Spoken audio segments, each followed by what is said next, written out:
Worst seaside resorts in the UK. Jaywick.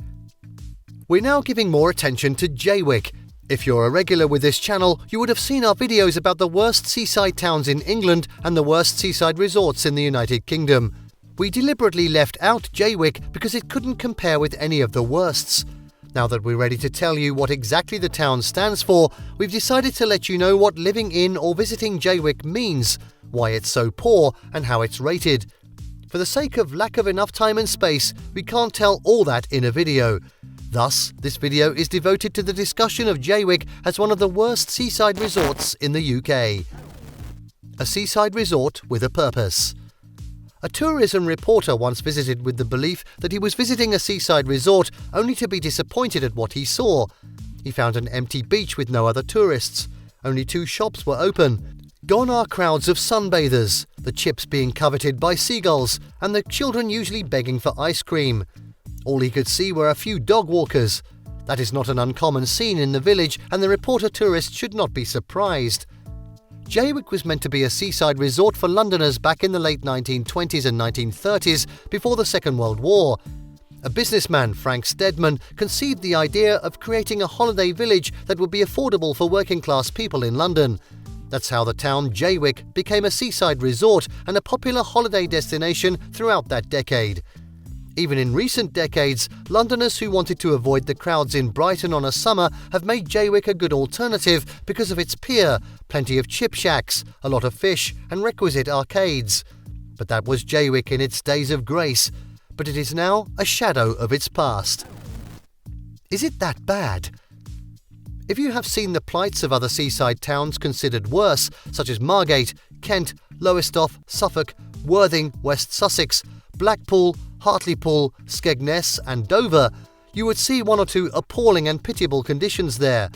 However, each of those conditions prevalent in those towns can be found in Jaywick in different degrees.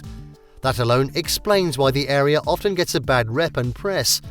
During the summer, you may have to look beyond the obvious before you discover the true situation of this area. Discerning eyes will realise that glossiness are often not there for long, and they are soon replaced by closed shops and shuttered restaurants and bars when beaches wear their usual empty looks during the town's winter tapestry. You would then see how an overarching feeling of waiting for the arrival of better days lingers. The neighbourhood of Britain's most deprived place is the location of the shooting of the Channel 5 documentary Benefits by the Sea, Jaywick. Anyone who has seen that production wouldn't need a soothsayer to conclude that the town is indeed deprived. That is why it has been named repeatedly as England's most deprived area. In some other polls, it has been ranked tops among the worst places to live in England, even for 2022. Poverty worsens things. Many people in this district of Essex are living in squalor. The rate of poverty here is a lot higher than the national average. Most of the people in this village live on benefits.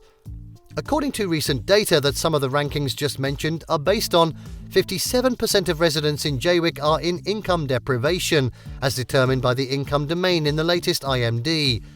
This means that those people are not earning at all or are earning too little and subsequently have to depend on benefits for support. Even those benefits are being cut and the qualifications for them are being redefined. For instance, some of those who are disabled have been classified as fit to work under the current Universal Credit Scheme due to the paucity of funds. Drugs and their effects. Another reason to conclude that Jaywick is one of the worst seaside resorts is the issue it has with drugs. This problem is not mere hearsay or unfounded pockets of incidents blown out of proportion. This is as real as problems with alcohol.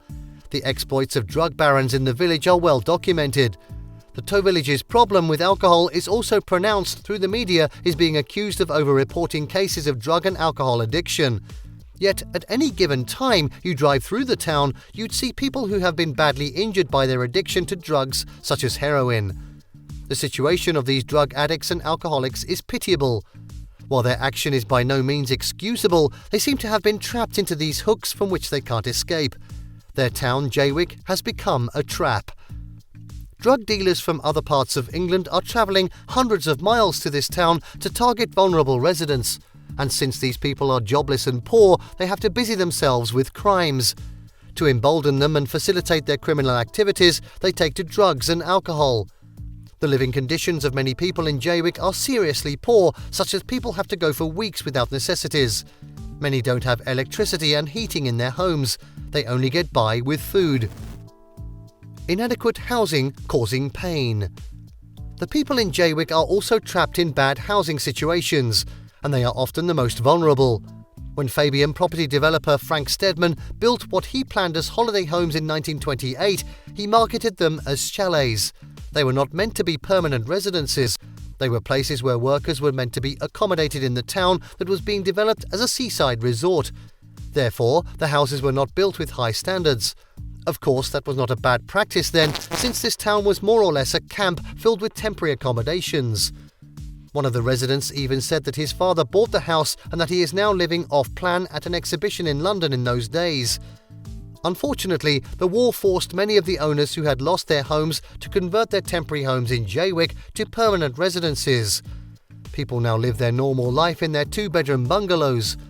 In the years following the war, attempts were made to bulldoze the area, but residents hung on, even going to court to stop the work that had already begun. They got a favourable ruling in 1970, which helped to preserve the slum. Many of their roads aren't maintained. It took a while before they got main sewerage, streetlights and pavements. As you can see, ownership of residential buildings in Jaywick is often the cause of disrepair. Caroline Clark, a support service worker in the area, explained, "Nearly all of the properties in Jaywick are owned by private landlords. Most of these landlords care only about rent. Such ones refuse to do what is needed to make their houses habitable." According to Caroline, many tenants just have to move into those homes in a bad state since they are the few ones affordable among the available homes. Anyone looking for private accommodation has to go through the rigour of providing a guarantor who would undertake to pay the rent if the tenant does not. This is what many of the letting agents, estate agents and landlords are asking for. Unfortunately, most of the people in Jaywick either live on benefits or are in some economically disadvantaged situation. You can't easily find a guarantor. They are left with no other choice than to move to these chalets that have been turned homes. Woefully inadequate services. Jaywick services are woefully inadequate. This is evident in waste collection. The authorities have left a huge gap that individual volunteers in the town have to fill. The bin van does the rounds in the town only once a fortnight. The bins in residents' homes quickly fill up and surplus waste bags aren't collected. Garbage bags multiply and become breeding grounds for rodents. Apart from domestic wastes, when Jaywick neighbourhoods fall to disrepair and homes require refurbishment due to age and poor construction, roofs cave in, waters destroy sofas and structures collapse.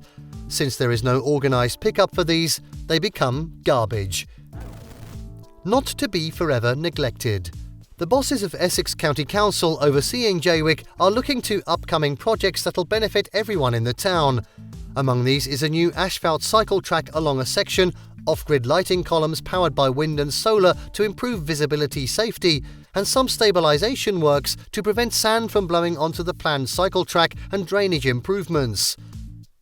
What do you think about Jaywick as one of the worst seaside resorts in the UK?